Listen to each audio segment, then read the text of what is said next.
Firstly, a disclaimer. This is my interpretation of some statistics related to the health of Indigenous Australians compared with the health of the entire Australian population as a whole. In no way is it meant to represent any of my personal opinion beyond what I think might cause some of these risk factors and diseases to occur. In no way is it meant to offend, alienate, or annoy anybody. If this does annoy you, I sincerely apologise. It was for a uni thing, and it is some ridiculous hour in the morning. Please don't feel so offended as to track me down. Thank you. And just quickly, to all of you in my PCL who are watching this, sorry for the incredibly shonky editing. For some reason, I managed to eliminate the white noise that so plagued us last week when I attempted to be in PCL by muting the speakers on my laptop, which you thought would have been really obvious, except for the fact that I was using them to listen to you, which I don't need to do now. But unfortunately, weird spots of white noise have just appeared randomly. God only knows why. And I can't be bothered doing the whole thing start to finish again, so I've just been cutting and pasting and cutting and pasting and cutting and pasting. Can't see my hands getting cutting and pasting and cutting and pasting and cutting and pasting to make it all fit together and hopefully say everything I want to say. Yeah, so here we go. Okay, here we go. G'day guys, and welcome to my PCL task for this week. I'm coming to you from the relative safety of my study in Traralgon. It's 20 to 3 in the morning. Why I'm here and not in Melbourne is kind of a long story, which I'll probably tell next week, which will save you listening to it now. Today I'm talking a bit about Indigenous health.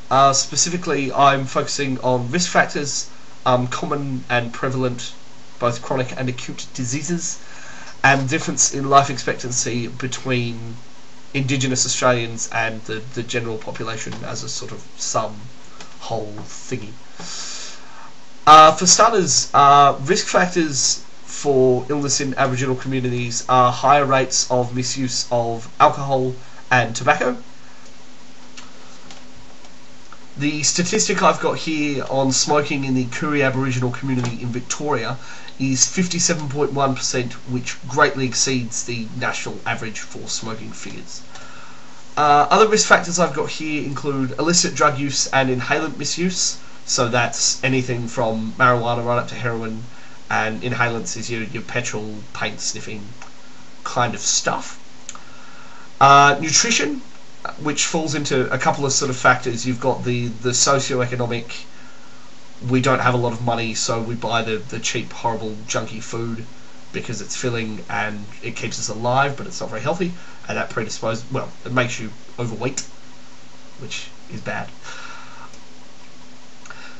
So yeah, nutrition, or bad nutrition, is sort of a double whammy from the point of view that you're missing those sort of essential vitamins, minerals, proteins, all that good stuff that keeps. Yeah, so you lose all the vitamins, minerals, proteins, the good stuff, and the bad stuff, all the fats, stays in, and that's not good. Yeah, poor diet, lack of exercise, that generally unhealthy lifestyle that's somewhat prevalent, leads to high rates of overweight-ishness and obesity, and as I said before, these are risk factors for all sorts of diseases. As far as protective factors go, the big one is physical activity. A lot of Aboriginal people, especially living that sort of traditional on-the-land life, are doing jobs and living lives that contain a fair bit of physical activity. This is nicely protective against being overweight.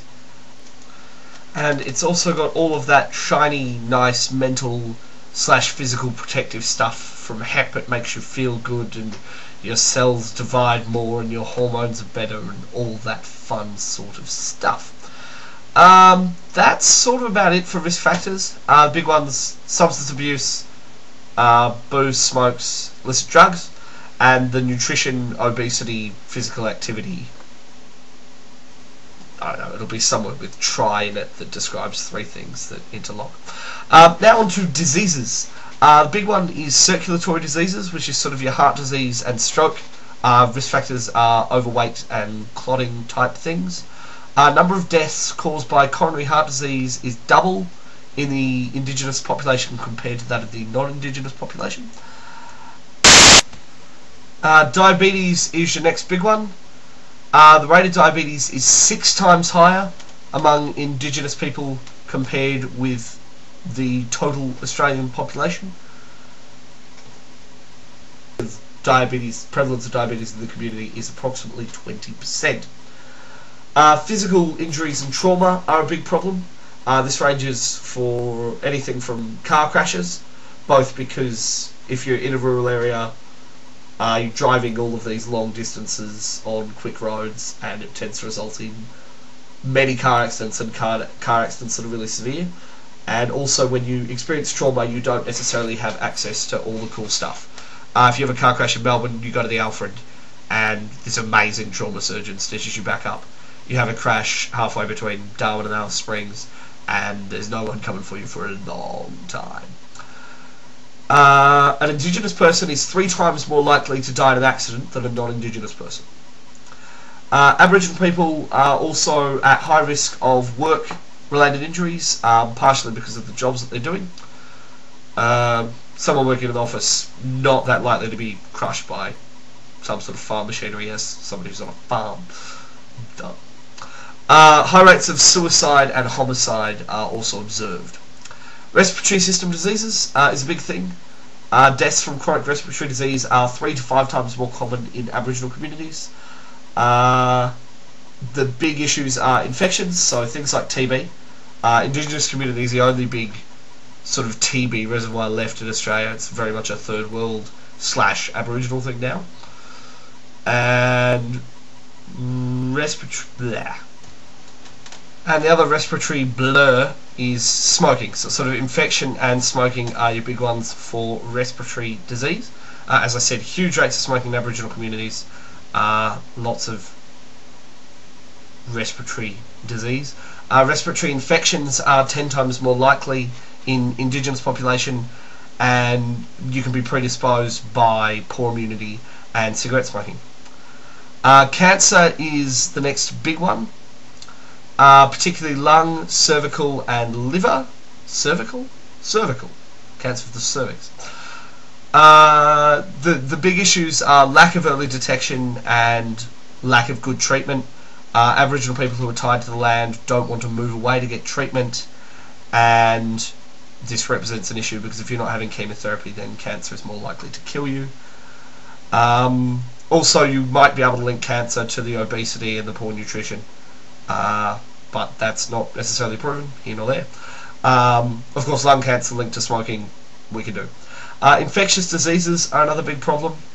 STIs, gonorrhea, syphilis and HIV are the ones I've got here, which are particularly prevalent. This could be due in part to a lack of education.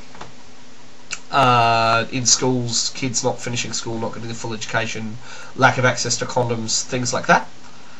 That sort of covers it for diseases. The big ones are circulatory, diabetes and trauma.